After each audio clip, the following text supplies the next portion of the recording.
Hi guys, thanks for tuning in to the latest Scan Tool Network video. In this video it's a short demonstration of the iCarsoft BMM version 1.0 kit. We're currently in a Mini Countryman, but obviously the tool does work on a wide range of other BMWs and Mini vehicles.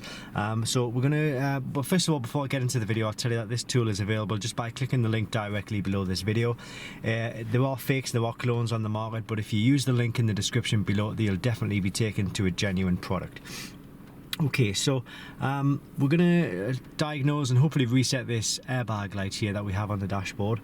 So if I click into diagnostics, we have the tool plugged into the diagnostic port, and we'll select the mini option.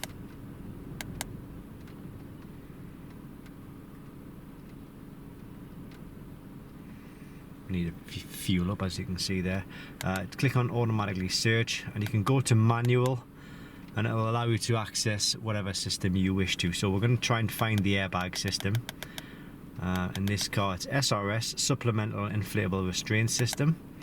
So we go to fault code, and it's got one of two faults. So we've got 93097C, side airbag driver resistance too high, and then 9309C4, driver's seatbelt buckle contact communication fault. So basically we found a loose connection underneath the driver's seat, so that has caused the airbag light. We've put it back together, but obviously the airbag light is still on, so that's why we need to use this tool to actually clear that. So if we click onto clear fault memory, fault code and freeze data information will be erased. Are you sure to continue? I'm going to click OK to this, and when I do that, just keep an eye on the airbag light. Erasing the fault codes, erase operation done, and you can see the airbag light has disappeared from the dashboard there. So as I say, it's all thanks to the iCarsoft BMM version 1.0. Now, as I say, it does work on other systems like the engines, airbags, ABS, transmission, you name it. The service resets as well, but I'm going to put the link, as I said, to the genuine kit in the description below this video.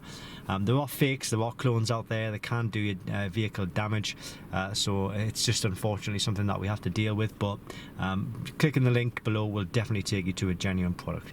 Thanks for watching, and I hope this helps.